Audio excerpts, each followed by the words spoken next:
One type is polymers. పదార్థాల్లో మరొక రకం ఏంటంటే polymers. So in this the word mer is a Greek word. So in Greek mer means unit. ఇక్కడ మనకి మెర్ అనేది గ్రీకుకు సంబంధించినటువంటి పదం. గ్రీక్లో మెర్ని ఏమంటారంటే యూనిట్ అని అంటారు. So monomer stands for single unit. అంటే మోనోమర్ అంటే ఏకైక ప్రమాణం కలిగినటువంటిది. Polymer stands for many units join together. ఇక్కడ పాలిమర్ అంటే మల్టీమర్ అని అర్థం, మల్టీ యూనిట్స్ ఉంటాయని అర్థం. So monomer means single unit, polymer means multiple units. Okay, గ్రీక్లో మనకి మోనోమర్ని ఏమంటామంటే సింగిల్ యూనిట్ అంటాం. అక్కడ నుంచి వచ్చిందన్నమాట పాలిమర్ అన్నది. So polymer means multiple units అని అర్థం, మెనీ యూనిట్స్ అని అర్థం, జాయిన్ టుగెదర్ అని అర్థం. So polymer usually has thousands of monomers. వేల కొద్దీ మోనోమర్ సింగిల్ యూనిట్స్ ఉంటాయి. Bounded by A chemical reaction. రసాయన చర్య చేత బంధాన్ని కలిగి ఉంటాయి ఈ మోనోమర్స్ అన్నీ కూడా. అలాంటి దాన్ని పాలిమర్ అంటారు. Hence it is often called macro molecule. దీన్నే మ్యాక్రో అణువు అని అంటారు. మైక్రో అంటే స్మాల్, మ్యాక్రో అంటే లార్జ్. సింగిల్ యూనిట్ అంటే స్మాల్, మల్టిపుల్ యూనిట్స్ అంటే large. Poly means macro molecule. Right. Polymers are broadly classified as thermoplastics and thermosets depending on their behavior with a change in temperature. పాలిమర్స్ని మళ్ళీ రెండు రకాల కింద విభజించారు. They are thermoplastics, thermosets. దేని ఆధారంగా చేసుకుని అంటే టెంపరేచర్ను ఆధారంగా చేసుకుని, ఉష్ణోగ్రతను ఆధారంగా చేసుకుని పాలిమర్స్ని థర్మోప్లాస్ట్స్ అండ్ థర్మోసెట్స్గా విభజించడం జరిగింది. If temperature of thermoplast increases, then plasticity increases. అంటే ఉష్ణోగ్రత పెంచితే ఆ థర్మోప్లాస్టిక్స్ యొక్క ప్లాస్టిసిటీ పెరుగుతుంది. And secondary bonds between the molecules chains breaks. ఎప్పుడైతే ఉష్ణోగ్రత పెరిగిందో ఆ థర్మోప్లాస్టిక్స్లో ఉన్నటువంటి బాండ్స్ అనేవి విచ్ఛత్తి చెందుతాయి. రైట్. ఈ రకంగా ఆ థర్మోప్లాట్స్ అనేవి మెల్ట్ అవ్వడం జరుగుతుంది. Melts in increasing the temperature. Melts అంటే శీతలీకరణం చెందడం, ద్రవీభవనం చెందడం. So second type thermosets have 3-dimensional network with primary bounds and polymerization proceeds in all directions. They are relatively hard and rigid at room temperature. అంటే గది ఉష్ణోగ్రత వద్ద చాలా హార్డ్గా ఉంటాయి. ఇవి కూడా థర్మోసెట్స్ కూడా వాటి యొక్క ఉష్ణోగ్రత పెంచితే దే బికమ్స్ టు సాఫ్ట్ మెటీరియల్గా మారతాయి. So later polymers can be subdivided into 3 types. పాలిమర్స్ని మరలా 3 రకాలుగా విభజించారు. Plastics, fibres and elastomers. So plastics, fibres and elastomers. Plastics no directional property. Fibers has a directional property. Elastomers exhibits rubber property. 3 రకాల మరలా plastics, fibres, ఎలాస్టమర్స్. Plastics కంట వాటి యొక్క directional property అనేది ఉండదంట. అదే ఫైబర్స్కి డైరెక్షనల్ ప్రాపర్టీ ఉంటుందంట.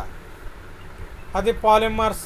థర్డ్ టైప్ పాలిమర్ ఎలాస్టోమర్స్ని మనం రబ్బర్స్ అని కూడా ఉంటాం. మనం వాడతాం చూడండి rubber. It is a polymer. Third type of polymer elastomers అన్నమాట. ఎలాస్టోమర్స్ని రబ్బర్స్ అంటారు. So the chain formation of polyethylene molecule. అంటే పాలిమర్స్కి ఒక ఉదాహరణ అయినటువంటి polyethylene molecule C2H4. So polyethylene molecule యొక్క స్ట్రక్చర్ మీరు డయాగ్రామ్లో గమనించవచ్చు. C2H4. సో చూడండి, ప్రతి కార్బన్ మాలిక్యూలు 2 హైడ్రోజన్ మాలిక్యూల్ చేత బౌండ్ అయ్యి ఉంది.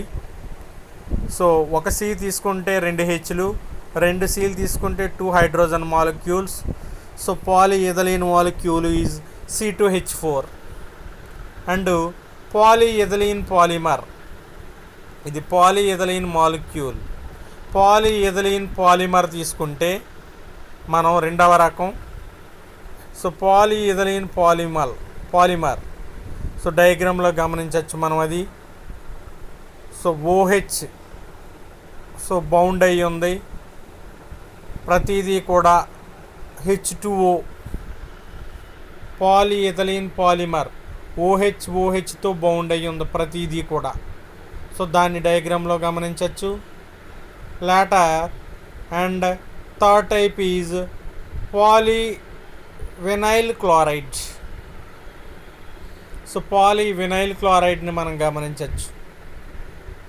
సో పాలివినైల్ క్లోరైడ్ తీసుకున్నప్పుడు సో పాలివినైల్ క్లోరైడ్లో పై డయాగ్రామ్లో ప్రతిదీ కూడా OH, పైది OH కిందది OH, పైది OH కిందది OH. So right. Third type polyvinyl క్లోరైడ్లో CH2CH. సో CH2CH కింద Cl. So polyvinyl chloride is CH2Cl. During polymerization, the double bonds in polyethylene polymer breaks into two single bonds. Polymers are mainly used in electrical insulation. ఈ పాలిమర్స్ని సాధారణంగా మనం విద్యుత్ బంధకాలలోను, గ్రామ్ ఫోన్స్లోను and they are used in sheets, tubes and containers. Sheets తయారు చేస్తారు, గొట్టాలు తయారు చేస్తారు, కంటైనర్ తయారు చేస్తారు. ఇలాంటి వాటిలో ఈ పాలిమర్స్ని ఉపయోగిస్తారు. సో పాలిమర్స్ ఉదాహరణగా పాలిఎథిలీన్ మాలిక్యూల్ C2H4 రాయొచ్చు. And polyethylene polymer, so polyethylene polymer రాయొచ్చు రెండవ రకం. And third one polyvinyl chloride, so CH2CHCl. So ప్రతి దాంట్లో CH2CHCl, it is polyvinyl chloride. So ఈ రకంగా ఉదాహరణలు రాయొచ్చు. So these are about polymers. And the next materials are ceramics.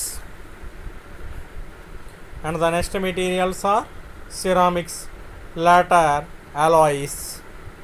So ceramics తీసుకున్నప్పుడు a ceramic is an inorganic compound or non-metallic solid material which the atoms are primarily held in ionic and covalent bonds. A ceramic material is an inorganic, non-inorganic, often crystalline oxide, nitric and carbide material. అంటే ceramic పదార్థం అనేది inorganic పదార్థం అయి ఉండొచ్చు, organic పదార్థం అయి ఉండొచ్చు, లేదా మెటాలిక్, నాన్ మెటాలిక్ పదార్థం అయి ఉండొచ్చు, ఘన పదార్థం అయి ఉండొచ్చు. So it is a ceramic material. Inorganic, non metallic అలోహం అయి ఉండాలి.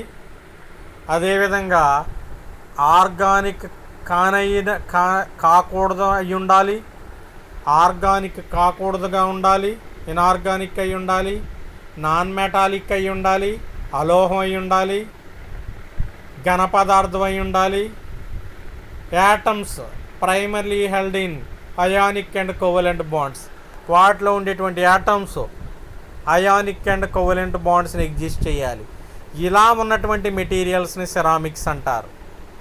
Okay, some elements such as carbon and silicon may be considered brittle, hard, strong in compression and weak in shearing and tension. Ceramics are made by heating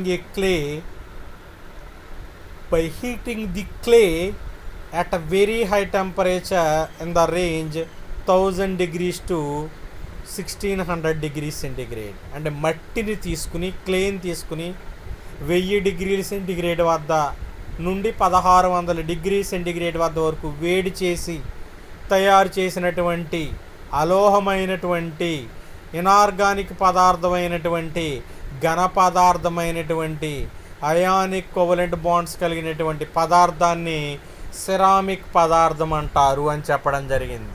అంటే మట్టిని వేడి చేయాలి చాలా ఎక్కువ ఉష్ణోగ్రత వద్ద, nearly 1000 degree centigrade to 1600 degree centigrade.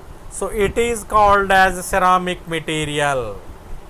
Okay, now ceramics are classified into crystalline and non-crystalline ceramics. అంటే ceramic పదార్థాలు మరలా 2 రకాలుగా విభజించారు: స్ఫటికీయ సిరామిక్స్ మరియు రూపరహిత ceramics. The ceramic raw material consist of aluminium minerals. మట్టి తీసుకున్నారు చూడండి, మట్టి నుంచి సిరామిక్స్ తయారు చేస్తారన్నారు చూడండి, అందులో అల్యూమినియం మినరల్స్ అనేవి ఉంటాయి మట్టిలో. అలా ఉండే విధంగా మనం తీసుకోవాలి ఆ మట్టిని.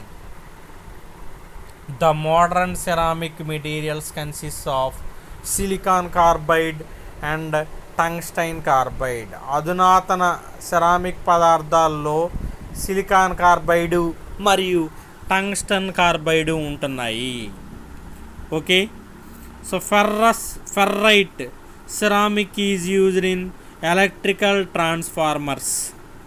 మీకు చెప్పాను నేను మ్యాగ్నెటిక్ మెటీరియల్స్లో ఫెర్రైట్ సిరామిక్ మెటీరియల్స్ని ట్రాన్స్ఫార్మర్లో కోర్గా ఉపయోగిస్తారు. So ceramics are used in capacitors and in storage devices. ఇంకా సిరామిక్స్ని మనం కెపాసిటర్స్లో ఉపయోగిస్తారు, అదేవిధంగా స్టోరేజ్ డివైజెస్లో ఉపయోగిస్తున్నారు. Porcelain is used in household and in industrial products. పార్సిలిన్ని గృహ అవసరాలకి అదేవిధంగా ఇండస్ట్రియల్ పారిశ్రామిక రంగాల్లో ఉపయోగిస్తున్నారు. Graphite ceramic material is used as lubricant. అంటే గ్రాఫైట్ కూడా సిరామిక్ మెటీరియల్, దాన్ని లూబ్రికెంట్గా ఉపయోగిస్తున్నారు. Uranium oxide, it is a ceramic material, it is used in nuclear reactors. Nuclear రియాక్టర్లో మనకి యురేనియం ఆక్సైడ్ అనే సిరామిక్ పదార్థాన్ని ఉపయోగిస్తున్నారు. These are about ceramic materials. Later next one are alloys, మిశ్రమాలు. Later the next type is alloys. An alloy is the next type of material type is alloys. An alloy is a material mixture of metals or mixture of other metals. అంటే an alloy is a mixture of metals or a mixture of metal and other elements. అంటే కొన్ని లోహాల యొక్క మిశ్రమము లేదా లోహము మరియు other material, లోహం కానటువంటి పదార్థం రెండిటిని కలిపారనుకోండి, ఇట్ ఈజ్ అన్ అలాయ్. అంటే 2 లోహాలు కలపచ్చు, అంటే బంగారము కాపరు 2 లోహాలు 2 కలపచ్చు, లేదా బంగారము పాదరసము లోహం కానటువంటి పదార్థాన్ని కలపచ్చు. సో ఈ రకంగా కలిపినటువంటి మిశ్రమాన్ని అలాయ్ అంటారు. So are defined as metallic bonding character, and alloy may be solid solution of metal elements in a single phase. A mixture of solutions, అంటే అలాయ్ అనేది సింగిల్ ఫేజ్లో ఉండొచ్చు లేదా మిక్సర్ ఆఫ్ సొల్యూషన్స్గా ఉండొచ్చు. కొన్ని సొల్యూషన్స్ కలిపేశారు, ఇట్ ఈస్ అన్ అలాయ్. కొన్ని మెటల్స్ని అన్నిటిని వేడి చేసి కలిపారు, ఇట్ ఈస్ అన్ అలాయ్. ఒక మెటల్ని ఒక నాన్ మెటాలిక్తో వేడి చేసి కలిపారు, it is an alloy. So ఈ రకంగా కొన్ని కాంబినేషన్స్ కలిపితే it is an Alai.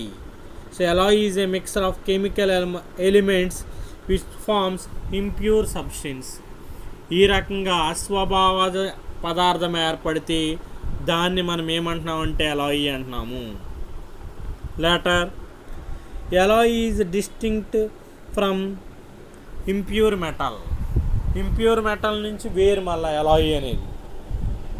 So right, the mixed elements are well controlled to produce desirable properties. When aluminum metal is alloying with soft copper metal, then resulting aluminum alloy will have much greater strength. Aluminium కాపర్తో కలిపారనుకోండి చాలా దృఢత్వాన్ని పొందుతుందంట. అదే చెప్తున్నారు, ఆ మిశ్రమానికి దృఢత్వం వస్తుందంట. అలాయ్ వల్ల ఉపయోగం ఏంటంటే to obtain greater strength, adding a small amount of non metal like carbon to iron it becomes steel. ఐరన్కి నాన్ మెటల్ అయినటువంటి కార్బన్ కలపడం వల్ల దృఢత్వం పొందుతుందంట ఐరన్. ఈ రకంగా మనం అలాయ్ చేయటం వల్ల ఆ పదార్థం యొక్క దృఢత్వాన్ని పొందొచ్చు. So the alloy form of solid having identical crystals is known as homogeneous structure. In the mixed state can be separated into two or more crystal creating heterogeneous structure. Homogeneous అంటే అన్నీ కలిపి ఉండడం, దానివల్ల స్ట్రెంత్